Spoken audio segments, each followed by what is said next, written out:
절 19절까지입니다. 20장 마태복음 20장. 제가 가진 성경은 신약성경 33쪽입니다. 17절부터 19절까지 짧은 절수니까 저와 여러분이 성경을 찾아 놓으시고 같이 화면을 보시면서 합독하겠습니다. 시작.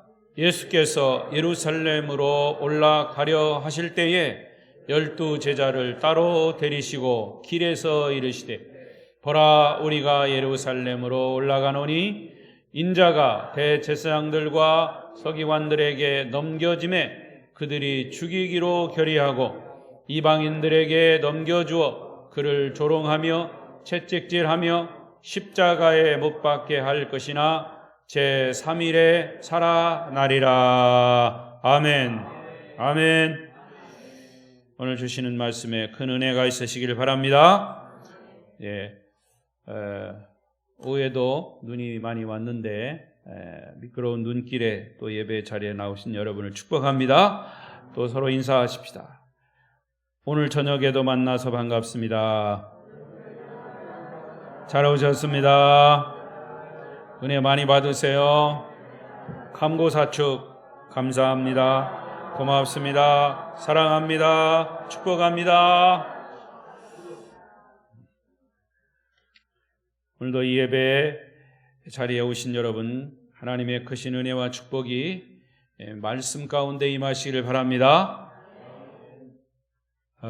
인터넷이 잠깐 고장이 나서 유튜브 실황 중계 예배는 오늘은 어려울 것 같아요. 그래서 비대면 영상으로 예배 드리는 분은 없을 것 같아서 거기는 인사 안 하겠습니다.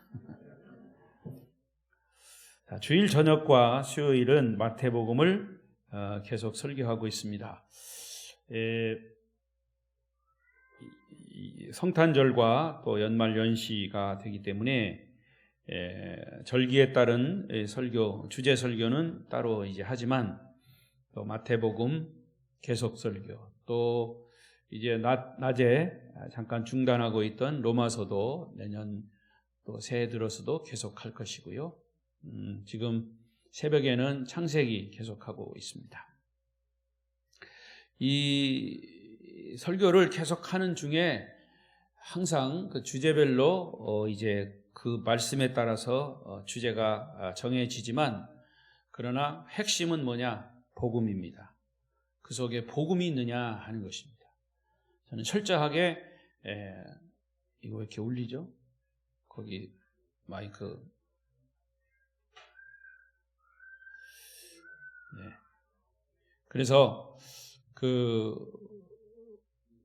메시지의 핵심은 항상 복음이에요. 그 속에 복음이 있느냐는 거죠. 여러분들이 그걸 중점적으로 들으셔야 합니다. 그래서 우리 신앙인들은, 그리스도인들은 항상 어디를 가나 이 복음에 붙잡혀 있어야 되고 복음이 나와야 됩니다. 다른 게 나오면 안 되고 복음. 그래서 우리 같은 말씀이 들으면서 내가 천국 갈 수 있는 가장 핵심이 뭐냐? 복음이에요.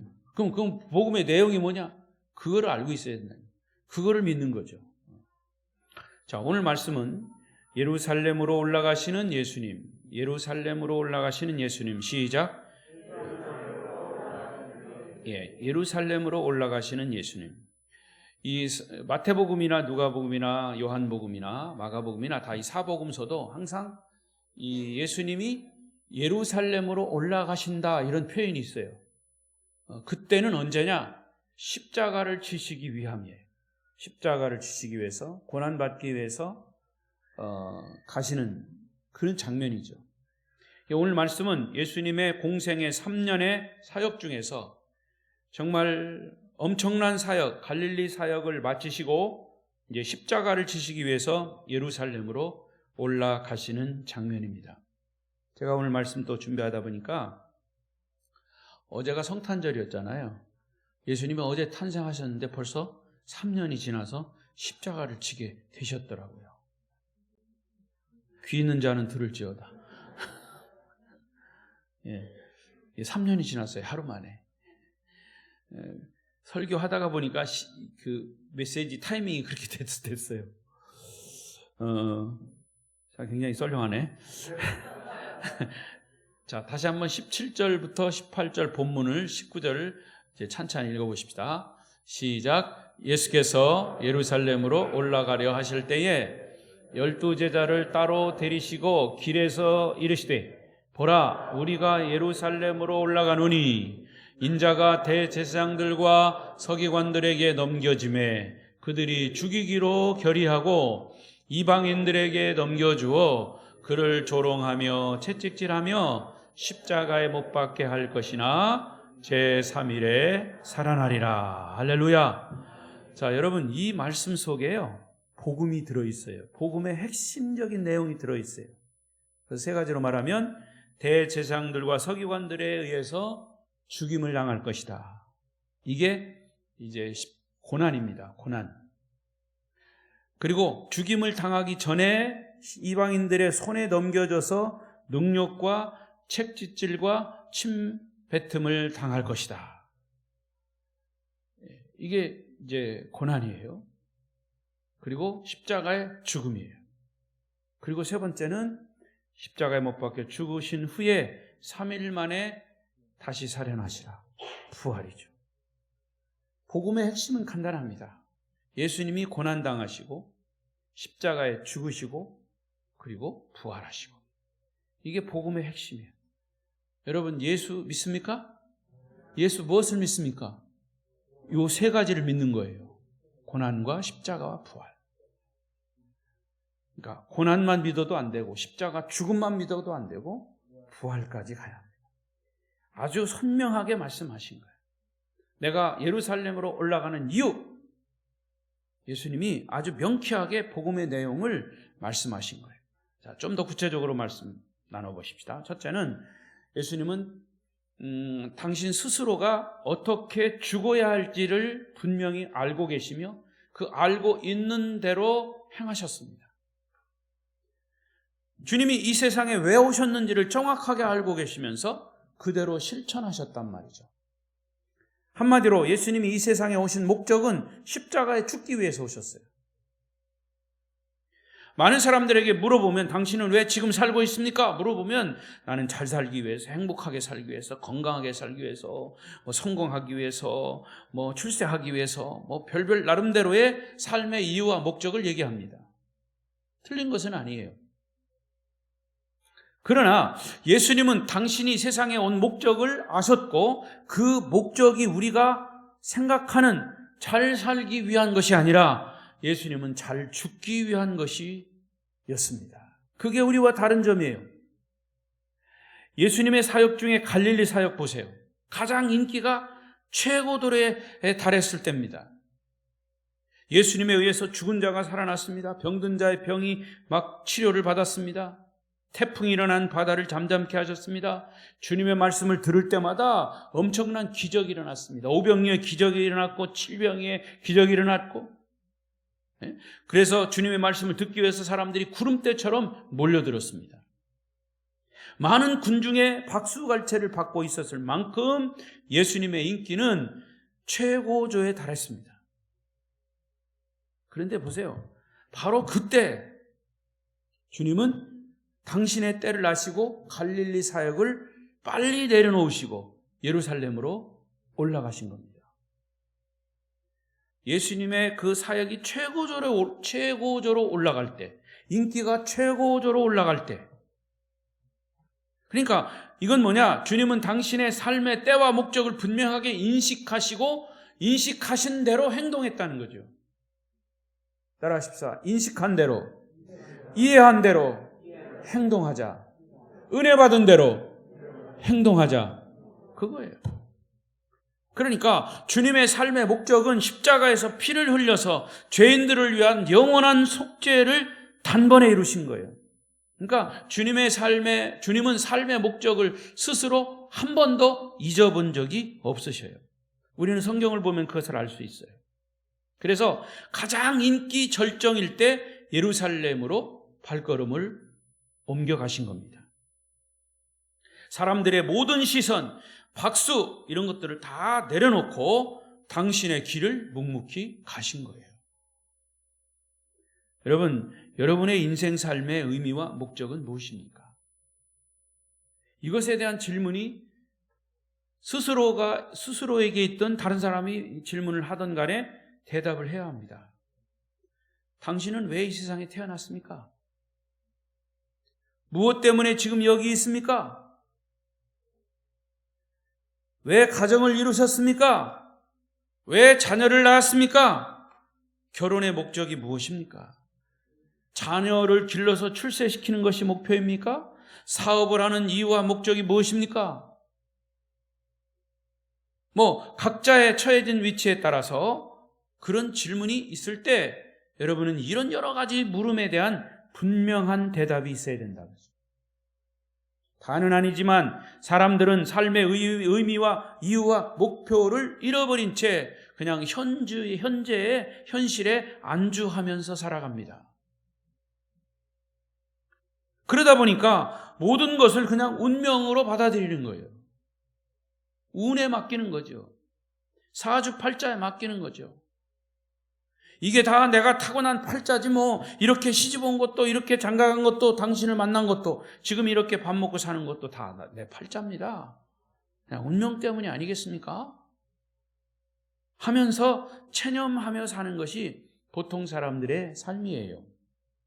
그리고 자기는 그 운명에서 벗어날 수 없다고 스스로 포기하며 살아가요.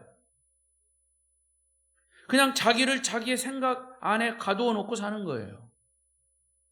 여러분, 그런 사람이 누구냐면 하나님 없이 사는 사람들이에요. 하나님 없이 사는 사람들은 그렇게 팔자 타령하며 사는 사람들이에요. 그리고 삶을 하나의 우연으로, 운명으로 혹은 본능으로 그냥 규정하고 살아갑니다. 여러분의 삶이 아직도 운명이나 허무한 것이라고 생각하십니까? 제가 왜 이런 얘기 드리냐면요, 하나님 믿는 사람도 결정적인 순간에는 운이라고 얘기합니다. 운이 좋아서 그랬다고요. 어떻게 저런 신앙이 있는 분이 운을 얘기할까? 할 정도로. 여러분, 운명, 우리의 삶은 운명으로 맡겨지는 게 아니에요. 내가 타고난 연월 이런 거에 맡겨지는 게 아니라는 거예요. 사주팔자. 내가 태어난 것은 여러분이 정말 하나님을 믿는다면 하나님의 창조의 원리에 따라서 하나님이 나를 이 땅에 보내신 이유와 목적이 뭔가 이걸 분명히 알고 살아가는 자들이 하나님을 믿는 자들이에요. 운명에 맡기는 게 아니에요. 우리는 하나님의 뜻에 맡기는 거죠. 그게 그거죠. 그게 그겁니까? 절대로 그게 아니에요. 아직도 운명이나 허무한 것이라고 생각하십니까? 아니면 죽을 때 아멘 할렐루야 하고 죽을 수 있는 그런 분명한 삶의 이유와 목적을 가지고 살아가는가? 오늘 성경은 예수님이 자신이 이 세상에 와서 하나님의 아들로서 언제 어떻게 죽어야 하는지, 무엇을 위해 살아야 하는지 철저하게 인식하고 계셨다고 하는 사실. 그렇다면 예수님이 그렇다면 예수를 믿는 저와 여러분, 우리 그리스도인들도 우리 주님을 닮아서 주님의 뜻을 따라 사는 자여야 합니다. 그게 예수 믿는 자예요. 그래서 바울이 그런 확신을 가지고 이런 고백을 했어요. 두 곳을 보겠습니다. 로마서 14장 7절 8절 큰 소리로 읽어요. 시작. 우리 중에 누구든지 자기를 위하여 사는 자가 없고 자기를 위하여 죽는 자도 없도다. 우리가 살아도 주를 위하여 살고 죽어도 주를 위하여 죽나니 그러므로 사나 죽으나 우리가 주의 것이로다. 우리가 주의 것이니까 주의 뜻을 따라서 살자 그 말이에요. 자, 또 한 군데 갈라디아 2장 20절 시작.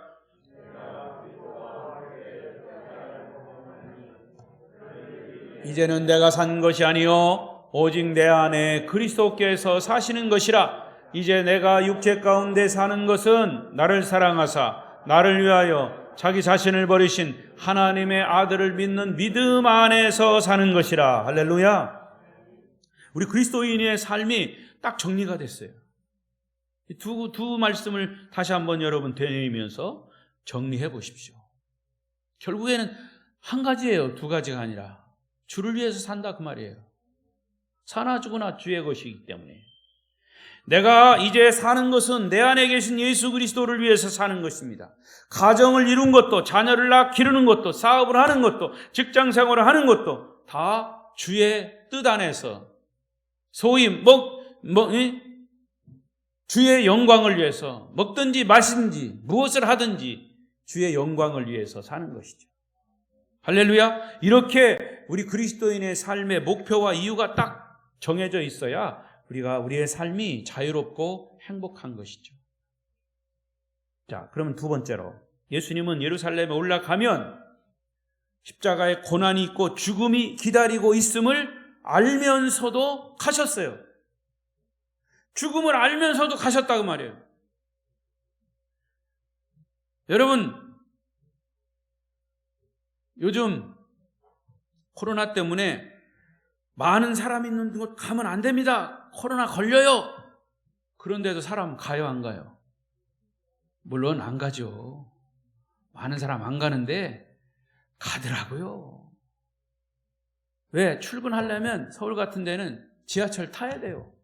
여러분 지하철 타보셨는지 몰라도요. 가보면요. 사람들이 엄청나요. 마스크 다 쓰고 거리 두기 하면요. 지하철 못 타요. 출근 시간 늦어요. 그러니까 막 들고 막 싸우는 거예요. 이거 타야 나 안 넣습니다 하고서 막 사람들이 아주 꽉꽉 차 있는데도 비집고 들어가는 거예요. 그런데 이 코로나 방역 본부에서는 그런 얘기 하나도 안 해요. 여러분, 그야말로 고난과 죽음이 기다리고 있다는 것을 알고 거기에 가는 사람이 누가 있겠어요? 근데 간단 말이에요.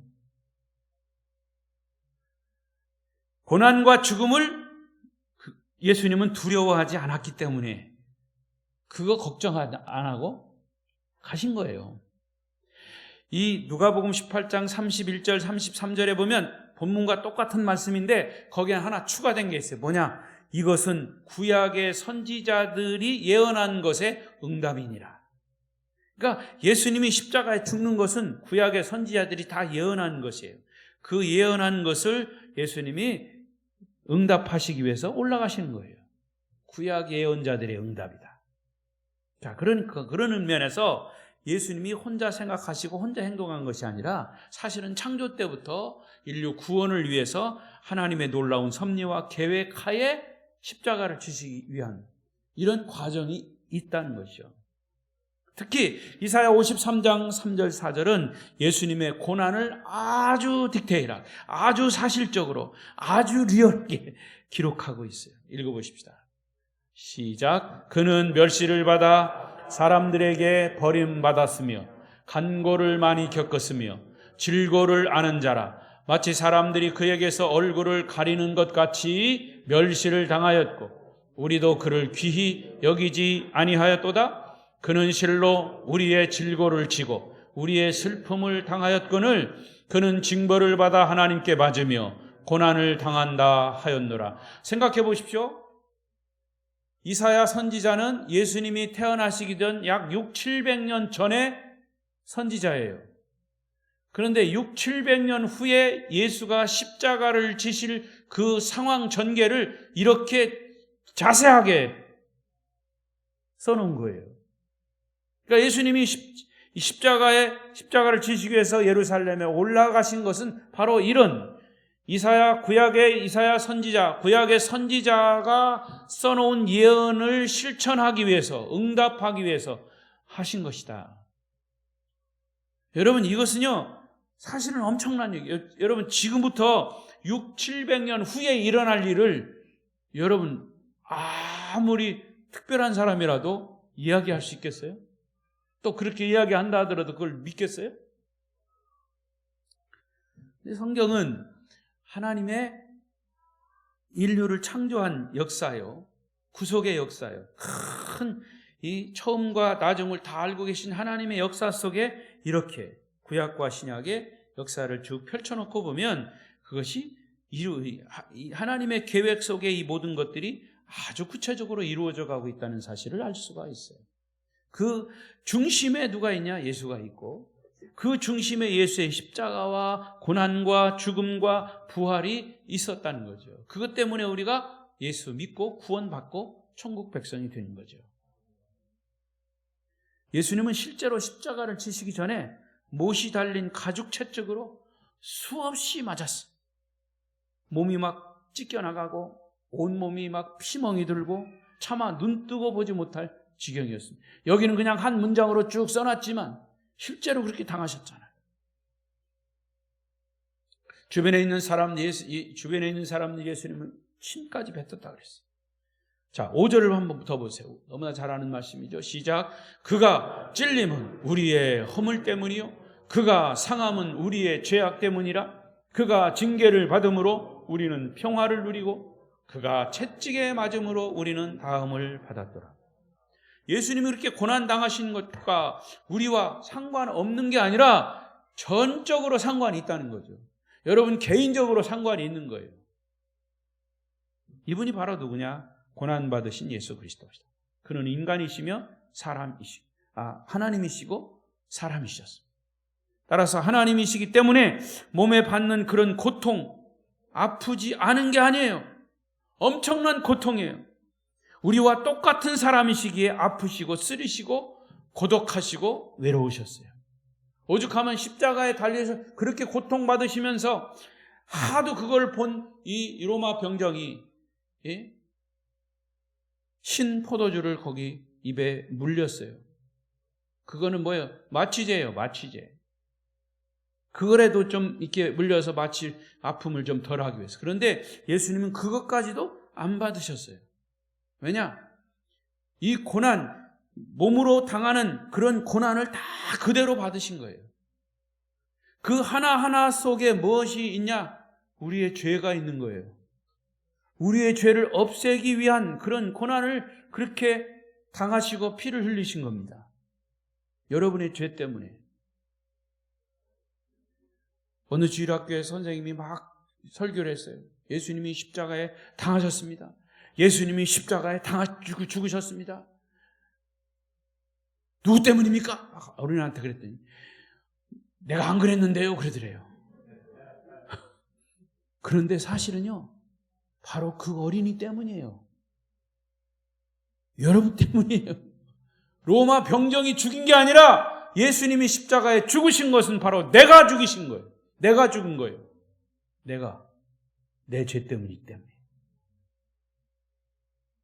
그러니까 여러분, 주님은 그 고난을 속으로 묵묵히 받으시면서 그 고난을 걸어가신 거죠.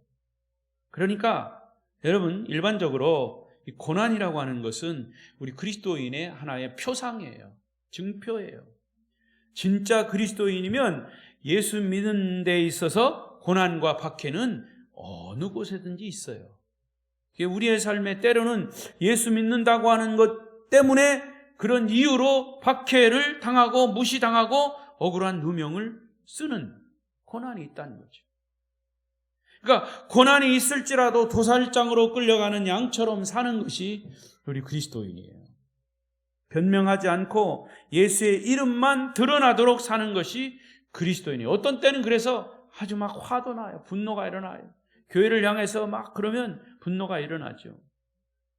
그런데 그 고난은 당연히 있는 거다. 예수님이 당한 고난, 그 고난이 없었으면 우리의 죄도 용서받지 못했어요. 결국에는 그 고난은 부활의 승리를 가져오는 근원이 되는 거죠. 여러분, 고난을 억울하게 생각하지 마십시오. 억울하게 누명 쓰는 것을 분하게 생각하십시오. 물론 거기에는 예수 믿는다고 하는 조건 때문에. 그것은 여러분이 그리스도인이라고 하는 것, 예수 믿는 것 때문에 고난 당하는 것은 그것이 그리스도인이라고 하는 증거입니다. 영광스러운 바울의 고백처럼 예수 그리스도의 흔적인 것이죠. 우리 모두에게는 우리의 삶의 속에는 그리스도의 흔적이 있어야 돼요. 그래서 그것이 간증거리로 나와야 돼요. 주님의 고난의 최절정은 십자가의 죽음입니다. 결국 주님의 죽음은 우리의 구원을 위함입니다. 그것은 우리를 사랑하시는 사랑의 최고봉입니다. 그래서 마가복음 9장 13절, 마태복음이죠. 시작. 너희는 가서 내 긍휼을 원하고 제사를 원하지 아니하노라 하신 뜻이 무엇인지 배우라. 나는 의인을 부르러 온 것이 아니요 죄인을 부르러 왔노라. 또 마가복음 10장 45절. 인자가 온 것은 섬김을 받으려 함이 아니라 도리어 섬기려 하고 자기 목숨을 많은 사람의 대속물로 주려 함이니라. 예수님이 이 땅에 오신 목적, 처음부터 죽기 위해서 오신 거예요. 여러분, 죽기로 결심한 사람은 두려운 게 없는 거예요. 살려고 아둥바둥 하니까 자꾸 문제가 생기는 거죠. 여러분, 이런 비밀을 아십니까? 죽기로 결심한 순간부터 물론 예수님을 위한, 예수님을 잘 믿는 그런 전제가 있어야 되죠. 예수님을 잘 믿기로 결심한 순간부터 자유로워지는 거예요. 아멘? 예, 그게 비밀이에요. 따라서 예수님의 삶에는 갈등이 없어요. 주저함이 없어요. 왜? 죽기로 작정하신 거니까. 정확한 때에 정확하게 행동하신 겁니다. 사람들이 살라고 바둥바둥 하니까 문제가 자꾸 생기는 거예요. 그냥 자존심 세우려고 자꾸 그러니까 자꾸 갈등이 일어나는 거예요. 내가 죽기로 작정하면 그때부터 자유로운 거예요. 네가 무슨 소리를 해라. 나는 주를 위하여. 네가 무슨 XX 소리를 해라. 그래도 나는 주를 위하여. 얼마나 자유로운지 몰라요.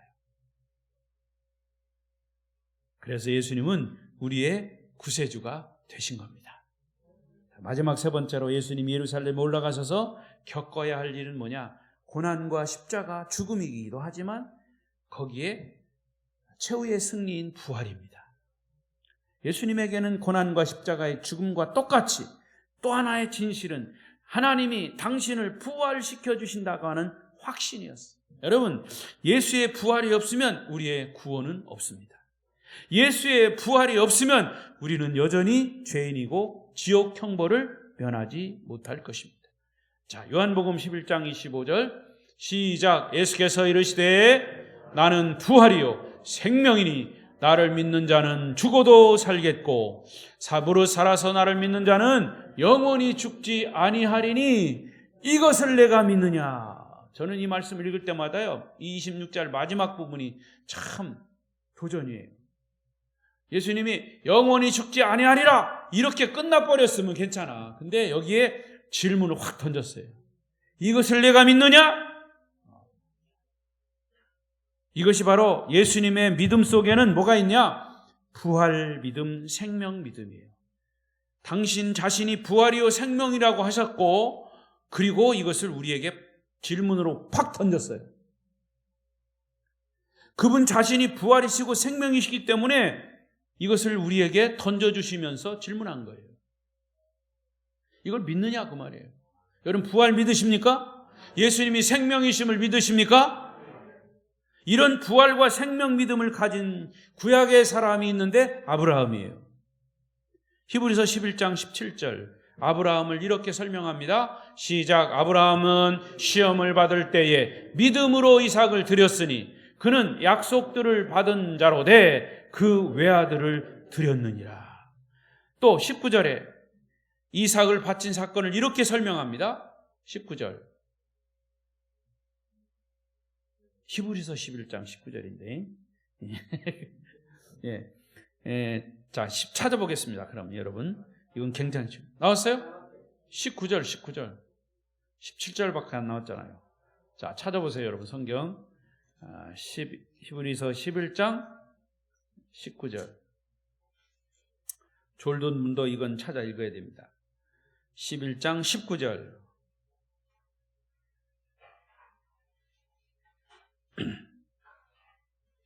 여기 중요한 비밀이 있어요. 부활의 비밀이 있어요. 지금 아브라함 얘기입니다. 이삭 얘기입니다. 365쪽입니다. 365페이지 히브리서 11장 19절 365페이지 찾았습니까?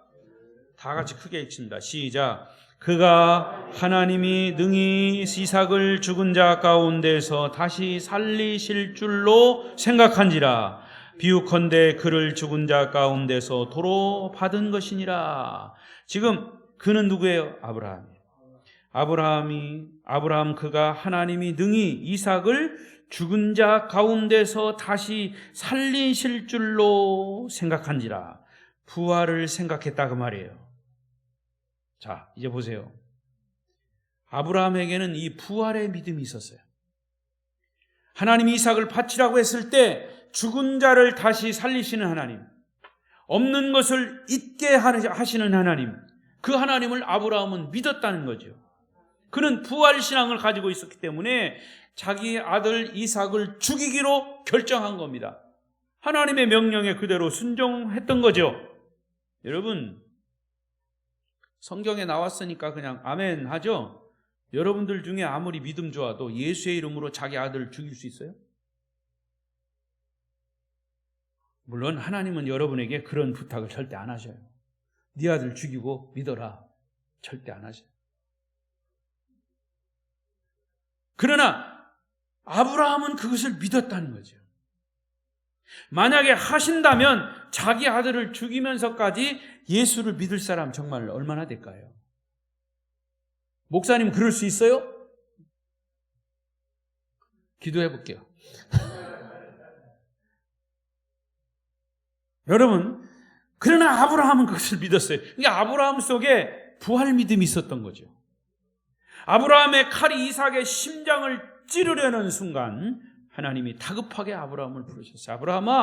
아브라함아, 내가 네 믿음을 보았노라. 내가 너를 위하여 어린 양을 준비했노라.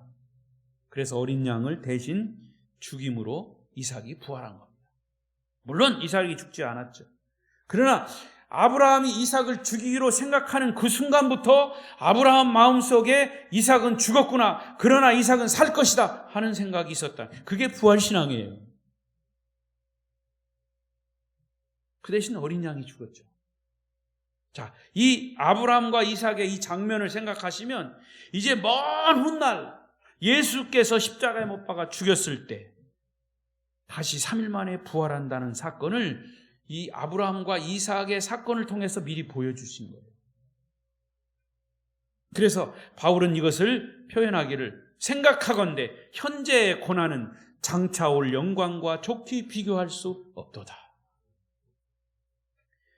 여러분, 부활신앙이야말로 모든 믿음의 뿌리이고 우리 복음의 핵심입니다.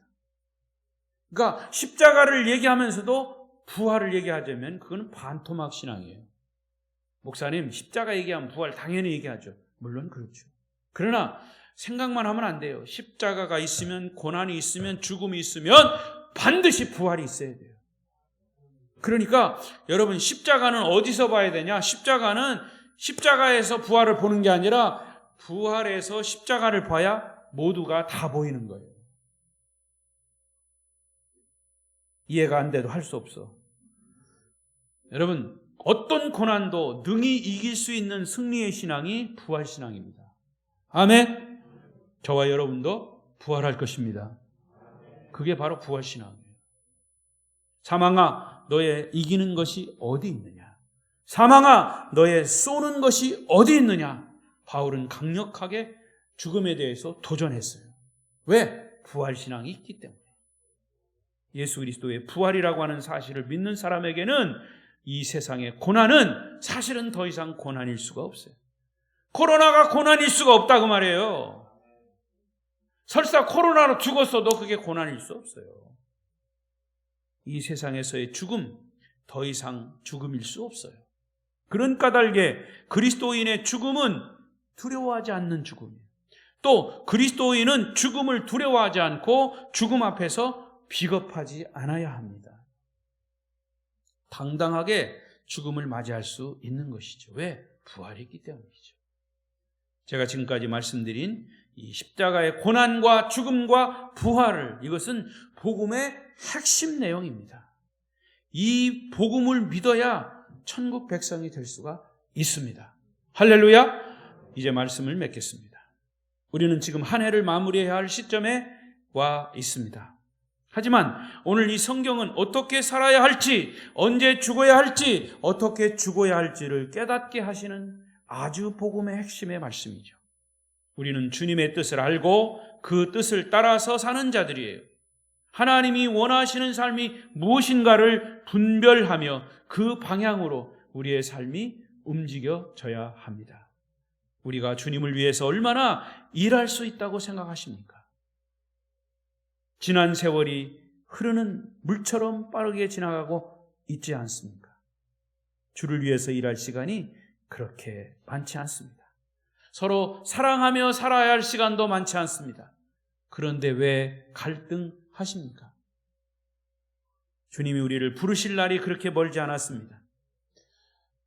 며칠 전에 대전에 제가 존경하던 홍정현 목사님이라고 우리 한국 성결교회의 아주 큰 별이죠. 부흥 강사로서 또 총회장님으로서 제가 왜 그분을 존경하냐면요. 특별히 저희 아버님이 돌아가셨을 때 그 홍정현 목사님이 부고를 듣고 막 달려오셨어요. 그리고 이제 염을 하셨어요. 염을 하시는데 염을 많이 하신 분이죠. 잘 안 묶여지니까 무릎을 시신에다 대고 막 묶는 거예요.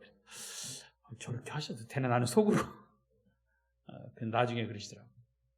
제가 이제 전도사 때 박 전사 이렇게 하는 거야.